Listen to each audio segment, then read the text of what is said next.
Meus irmãos, com muito carinho eu quero saudá-los com a graça e a paz de Jesus. É uma alegria muito grande poder estar com vocês para servi-los. É para isso que nós existimos, apenas para servir a Deus, servir a nossa família, servir a igreja. Eu trago com muito carinho, nesta oportunidade festiva, o abraço de toda a DCM ali em Campina Grande e de toda a minha família. E o nosso desejo é parabenizar todos vocês que estão servindo a Deus com alegria, com amor, com dedicação nesta obra, desejando que cada um de vocês possam, nos próximos dias e até o final deste ano, viverem com as vossas famílias tudo aquilo que o próprio Senhor tem projetado, porque eu sei que Deus preparou para estes dias um grande movimento da sua presença. E a sua casa não vai escapar dos milagres que Ele vai fazer. Parece que 5 pessoas creram. Eu vou dizer de novo. A sua casa não vai escapar do milagre que Ele vai fazer. Amém? Eu creio nisso porque o Senhor, Ele tem falado já de muito tempo com a sua igreja. E eu acredito que antes que essa igreja seja arrebatada, ela viverá junto com a sua família coisas muito grandes. Deus continue abençoando o pastor Edson, nossa pastora também. Deus continue abençoando os pastores que aqui estão, o pastor Flávio. É muito bom rever. Deus abençoe todos que estão aqui, os pastores, obreiros dessa casa. Eu me sinto muito feliz em poder servi-los. Estava aqui com as pernas tremendo e a gente fica, porque eu sempre digo aos colegas pastores, eu sou muito tímido. Muito tímido, eu tenho medo do público, eu fico nervoso quando eu vejo gente na minha frente. E um dia eu perguntei a Jesus, com muito carinho, nas orações da madrugada, eram umas 2h50, 3 horas da manhã, eu chorava aos pés dele e dizia para ele algo. Eu tenho pessoas na minha família que ama a multidão, que gosta de gente. Inclusive tem gente essa hora da minha família em São Paulo fazendo show, tocando, com banda, com tudo. E eu digo, tem gente na minha família que ama público, ama a gente. Quando vê multidão, vai para cima. Eu fico querendo me esconder. E fiquei me perguntando um dia, 3 horas da manhã, perguntando a Jesus se ele não tinha errado o endereço no dia de ter escolhido alguém para usar no meio da minha família. E ele me falou algo muito especial quando me lembrou de 1 Samuel capítulo 16, dizendo que quando ele falou a Samuel, foi ele quem deu o endereço e sabia muito bem quem na casa de Jessé ele escolheria.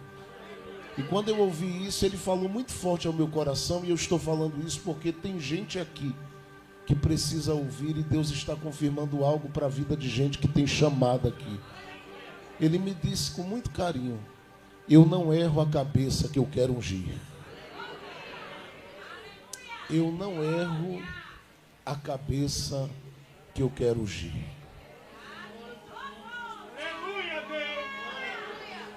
Eu estou dizendo isso porque tem gente aqui que estava em dúvida acerca de muita coisa, mas esta dúvida termina hoje, porque Deus não errou o teu endereço.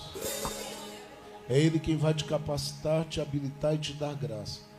E mesmo no dia que você temer, Ele vai mostrar a você que a sua dependência dEle vai te fortalecer para você fazer o que Ele tem que fazer. Ele quer que você faça. Então olhe para alguém do seu lado e diga, Ele não erra a cabeça que Ele quer ungir. Amém.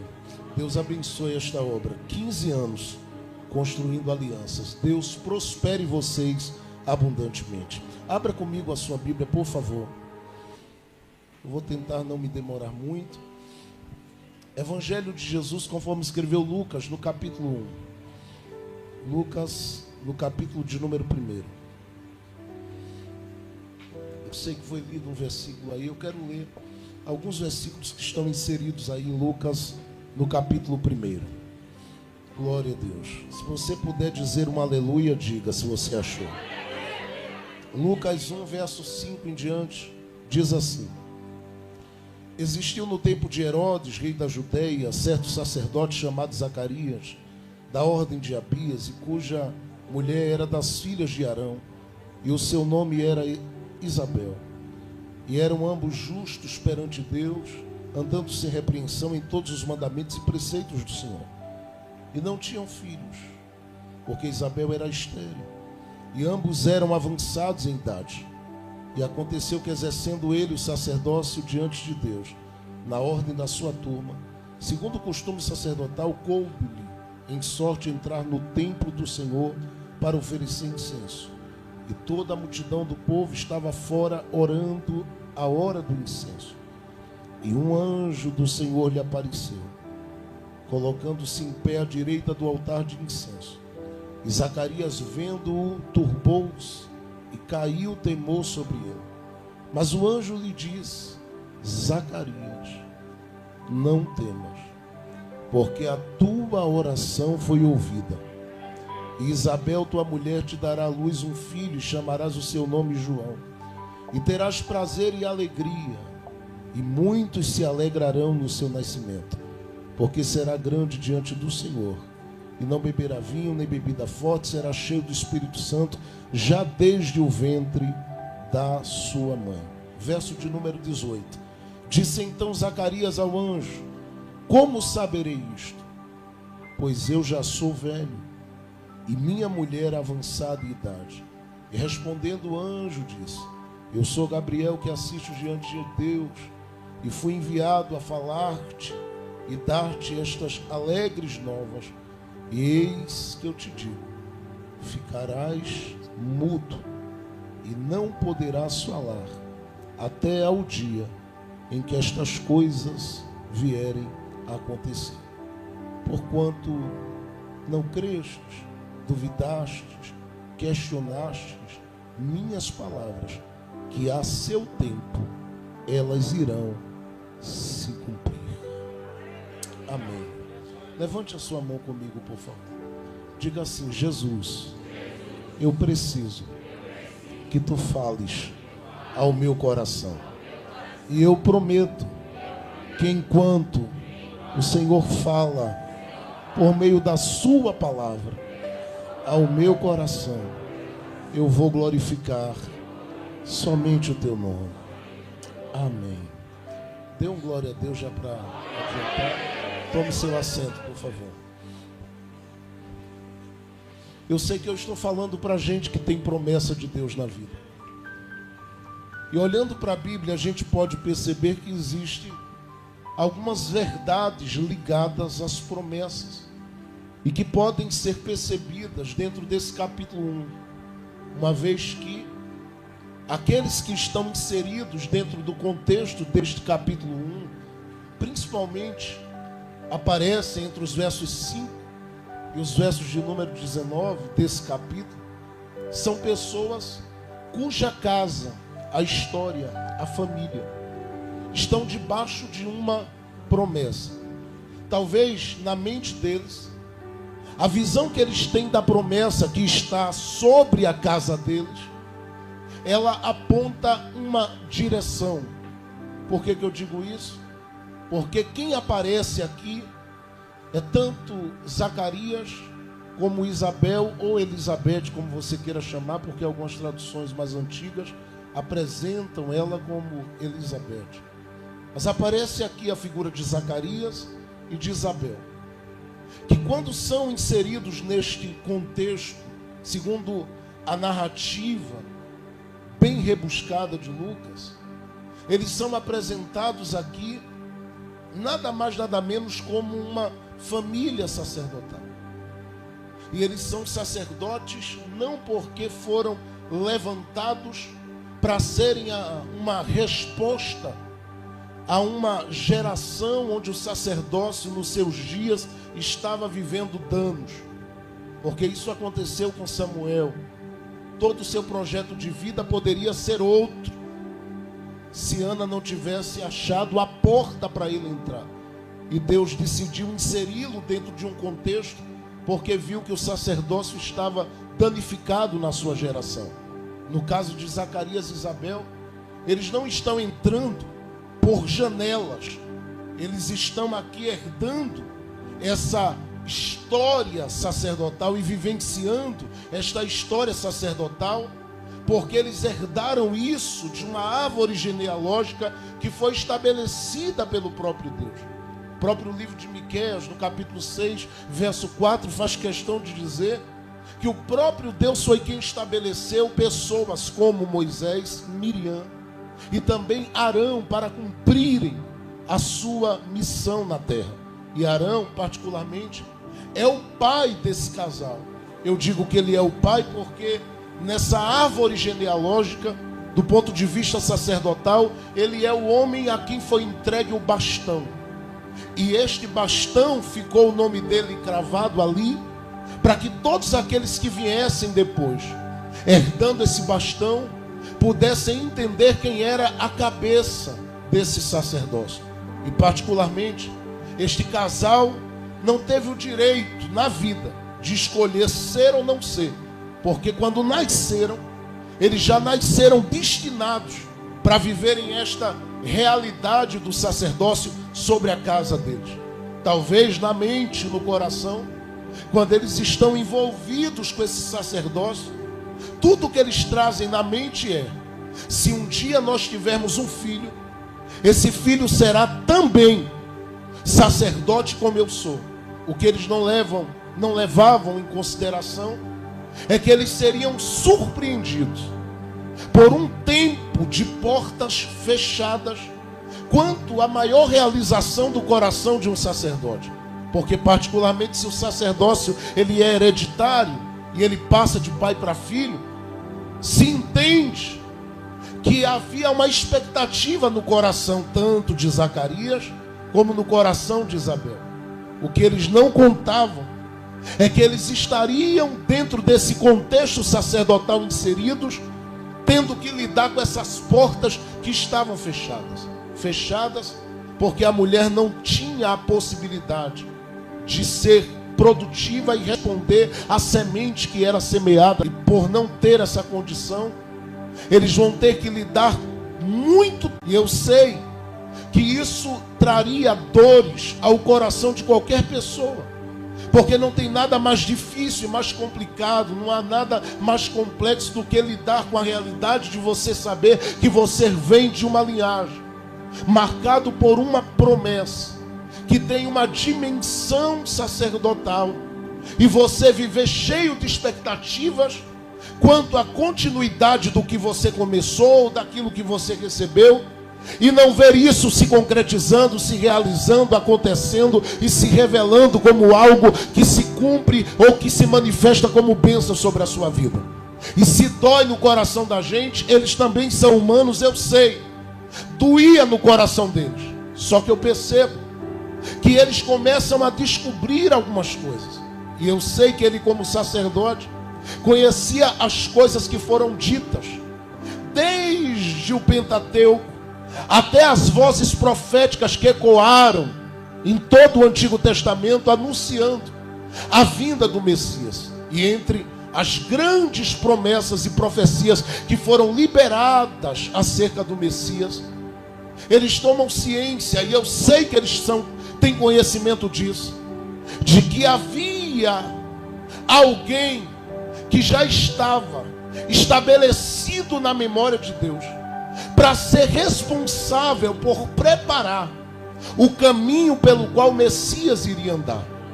E o próprio Isaías, no capítulo de número 40, havia liberado a profecia que alguém cuja voz ela seria respeitada, ela seria reconhecida, ele abriria a sua boca para clamar em um ambiente deserto, e seria responsável por uma mudança no cenário, para que quando o Messias viesse, ele pudesse se manifestar de uma forma extraordinária, fazendo milagres no caminho que já estava preparado. E eu estou dizendo isso porque eu penso que a cada oração, e eu estou falando isso porque o anjo que a tua oração, ela foi ouvida. Ele diz isso a Zacarias para deixar claro para ele que há no céu alguém que sabe que o próprio Zacarias não se moveu durante os dias da sua vida apenas com uma oração. Mas a cada oração que fazia, e eu creio, estava inserido no contexto dela essa ideia de gerar um filho com Isabel. Ele sempre dizia: eu quero que esse seja gerado para que seja teu, para que carregue o que eu carrego, para que tenha o que eu tenho, para que possua o que eu possuo e para que viva o que eu vivo. Que ele venha. E eu sei que durante muito tempo ele criou essas expectativas, mas essas expectativas foram aparentemente frustradas. O que me faz perceber que ele se agarra em alguma coisa, e que se ele tem algo para se agarrar, é simplesmente estas promessas. Eu sei que na mente dele ele não tem nenhum conhecimento de que aquele que viria dele seria o responsável por preparar o caminho pelo qual Jesus andaria. Mas eu sei que no coração dele ele diz: aquele que eu quero gerar, aquele que eu quero que a minha mulher gere, eu quero que ele seja teu, eu quero que ele venha para a tua glória, eu quero que ele venha para a tua honra. Só que o tempo passa, as coisas não acontecem, e se não estão acontecendo, a única coisa que me faz ler e entender o que eu entendi aqui, porque depois de alguns anos caminhando, pregando pelo Brasil e como pastor servindo a igreja, eu cheguei à conclusão que nem todo mundo tem estrutura para lidar com o tempo que passa e com respostas que não chegam. Nem todo mundo tem estrutura para suportar esse tempo de espera e para ser lapidado e moldado nesse tempo de espera, sendo que a espera tem a ver com algo que ele precisa viver no agora, porque se o tempo passar, ele não terá possibilidade, porque a cada dia que passa, a cada mês que passa, as impossibilidades elas começam a aumentar e começam a gritar mais alto, porque o grito delas é: se você chegar a certa idade, você não vai ter possibilidade de viver este negócio. Só que Zacarias, junto com Isabel, eles começam a me mostrar que é possível neste tempo onde as coisas não fluem, onde as coisas não chegam, onde as coisas não se abrem, ser um crente cuja atitude é diferente daqueles que se inquietam com o que não chega, porque eles se agarram a tudo que há como promessa. Ora, se eles são ligados à árvore genealógica de Arão, eles também são ligados a uma árvore genealógica que vem de Abraão. E se eles sabem que são ligados a uma árvore genealógica cuja cabeça, agora não por sacerdócio, mas por ministério patriarcal, a Abraão, eles sabem que a promessa que está sobre a descendência de Abraão não é de esterilidade, não é de porta fechada, mas é de multiplicação. Por quê? Porque Abraão também chorou por ter uma mulher que não conseguia produzir. E ele lançou a semente várias vezes e não conseguiu obter resultado. A Bíblia dá testemunho no livro do Gênesis capítulo 15 que Abraão um dia, ele se isola dentro da sua tenda, fica chateado, desanimado, e é claro que ele vive isso por alguns momentos, mas tem dois momentos que marcam, e nesses dois momentos Deus aparece no capítulo 15 e no 18. Mas no capítulo 15 Abraão está gritando para Deus e dizendo: Deus, o tempo está passando e eu não estou vendo nada daquilo que o Senhor plantou como promessa na minha casa se tornar uma realidade. Ouça, o Senhor tem me dado ouro, eu te agradeço. O Senhor tem me dado prata, eu te agradeço. O Senhor me deu casa, eu te agradeço. O Senhor me deu terreno e eu moro no metro quadrado mais caro que havia na época. Ele morava próximo aos Cavalhais de Mangue. E ele diz: eu vivia bem. Ele dá testemunho: eu vivi bem, andei bem, comi bem, estive bem. E ele vivia isso. Mas quando Deus aparece e diz para Abraão: Abraão, eu sei de toda a inquietude que está aí no teu coração, porque eu quero que você entenda que eu tenho um tempo para tudo. Mas Deus vem a ele no capítulo 15, verso 1 e diz assim: guarde o que eu vou lhe dizer, Abraão. Eu sou o teu escudo, eu sou a tua recompensa. Abraão diz: se o Senhor é, por que a tenda está vazia? E Deus poderia dizer: tem uva na tenda, tem lasanha na tenda, Deus poderia dizer: tem suco de cupuaçu na tenda. E Abraão disse: é verdade, na minha tenda comida não falta, na minha tenda roupa não falta. A única coisa que está faltando aqui na minha tenda é uma criança correndo, e eu não tenho. E vou lhe dizer, eu sou um homem que ando sem filhos, e sabe qual é a conclusão que eu cheguei? É que eu viverei apenas até treinar.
E ouça, por mais vazia que pareça estar a casa, eu sei que tem gente que já está de olho para se apropriar de algumas coisas, mas não vai. Deus está aparecendo na tenda para dizer: o que é do seu filho é do seu filho, o que é da sua parentela é da sua parentela, o que é da sua casa, levante a mão e pegue a profecia. O que é da sua casa é da sua casa, e ninguém vai se apropriar deste negócio. Fique com a mão levantada e dê um glória a Deus se você pode. Com a mão levantada, receba o que eu estou lhe dizendo. Ninguém entra no caminho para se apropriar. Ninguém entra no caminho para tomar posse, porque a tua casa está marcada para usufruir e para viver este negócio na sua totalidade. Eu vou dizer aqui, não é em parte, é na sua totalidade. É por isso que quando Deus olha para Abraão e vê Abraão daquele jeito, ele diz: você está dizendo que a casa está vazia, mas você não está conseguindo ver o que eu vejo. Venha para a porta da tenda, Abraão. E Abraão, quando foi para a porta da tenda, Deus vem até ele e diz: dá uma olhada para cima. E Abraão começou a olhar. Deus diz assim: conta as estrelas do céu, se conseguires. E Abraão diz: eu vou tentar. E eu penso que ele tenta a primeira, não consegue. Tenta a segunda, não consegue. Tenta a terceira, não consegue. Talvez deve ter olhado para Deus e dito para Deus: por que o Senhor está me mandando contar estrelas, se eu estou falando do vazio da minha casa?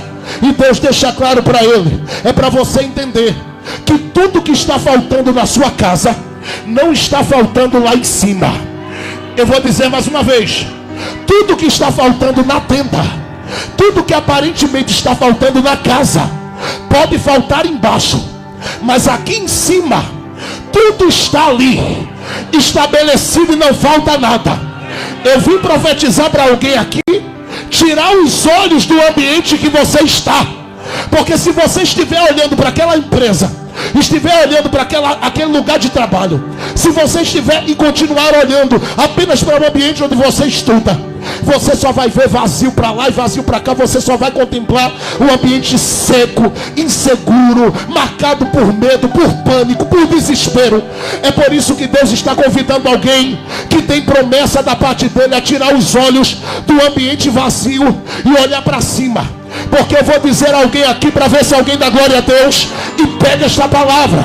Eu estou aqui afirmando e vou dizer com muita convicção na minha alma: o que não tem aqui na terra, no céu não falta.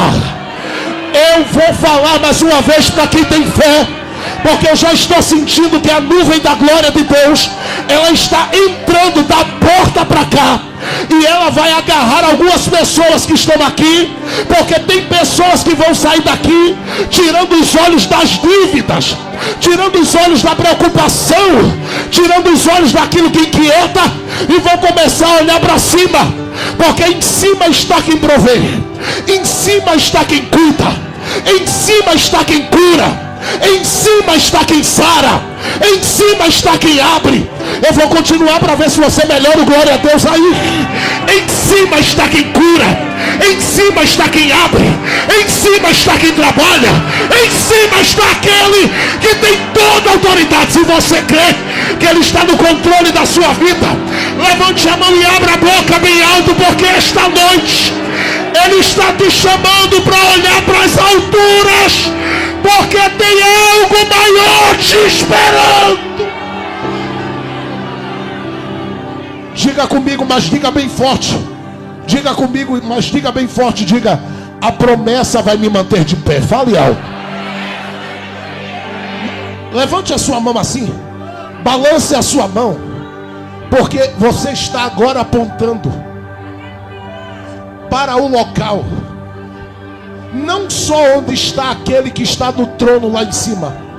Você está apontando para onde estão os principados e as potestades que querem desanimar a tua esperança, que querem te fazer desanimar pelo vazio da tenda, que querem te fazer desistir pelo vazio da tenda, que querem te fazer parar pelo vazio da tenda.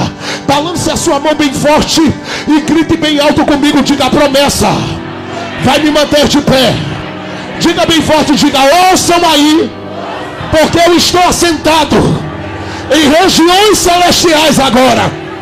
Diga assim: principados e potestades que lutam contra a minha casa para me fazer desfalecer.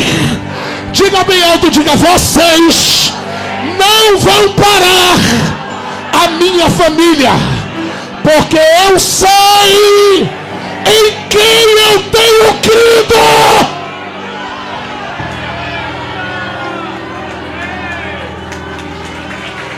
Estou sentindo. Me ouça só por alguns minutos. O que não há aqui embaixo, no céu não falta. Naquele dia, Deus disse para Abraão: vou renovar as promessas, multiplicarei. E quer que eu te diga mais? Tua descendência parece não existir, não é? É. Ela não existe na barriga de Sara. Ela não existe diante dos teus olhos. Mas diante do meu, eu já estou vendo essa descendência, Abraão, se apropriando de lugares que você nunca imaginou pisar e alcançar. Tem alguém que está recebendo.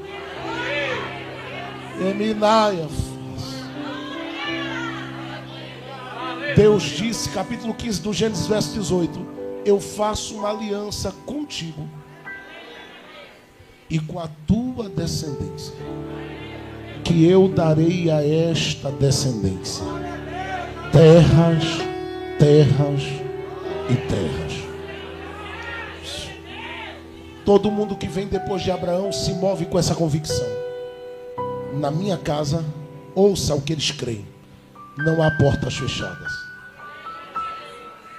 Eu fiquei me perguntando, porque fizeram uma pesquisa um tempo atrás, dos 202 homens mais ricos do mundo, e foi atestado que 197 são filhos de Abraão.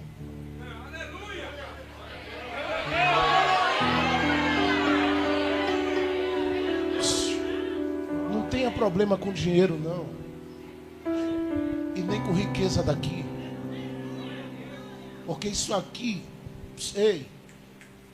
tem a ver com algo que eu e você nem pensava em fazer parte quando estava na barriga da mãe. Foi Ele quem quis abrir, realizar e fazer e te inserir nesse negócio. que eu estou dizendo isso? Porque na mente deles, eles não têm portas fechadas. Eu penso que quando Zacarias olha para Isabel, Isabel olha para Zacarias, eles tomam uma decisão de viver algumas verdades ligadas às promessas que me chocam, porque eu sei que qualquer um pedindo o que eles pediam, esperando o que eles esperavam, não alcançando, ia dizer logo: chega, desisto. Mas a Bíblia dá informações sobre eles, e essas informações estão atreladas às promessas. E qual é a primeira verdade que a gente percebe?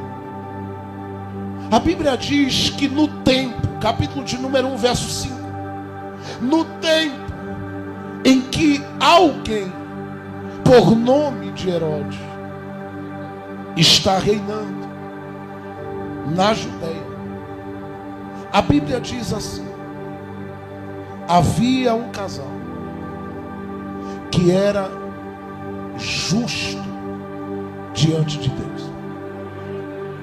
Por quê? Porque as promessas, elas preservam. Por que eu pedi para você dizer que a promessa vai lhe manter de pé? Porque eles poderiam desistirem de ser o que nasceram para ser, no coração, na alma. Ainda que a vocação estivesse lá, no coração e na alma, eles poderiam dizer: chega, não creio mais nisso. Por quê? Porque não geramos o que estamos esperando gerar. E detalhe, não é um dia, não é dois, passa-se tempo. Os dois estão vivenciando a experiência da idade avançada. Mas a Bíblia continua dizendo: apesar de tudo isso, se mantinham crentes.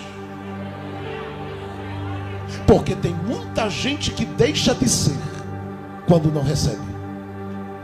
Eles não receberam e continuava dizendo: sou crente e Deus vai ser adorado. Mas você vai parar o ministério sem filhos.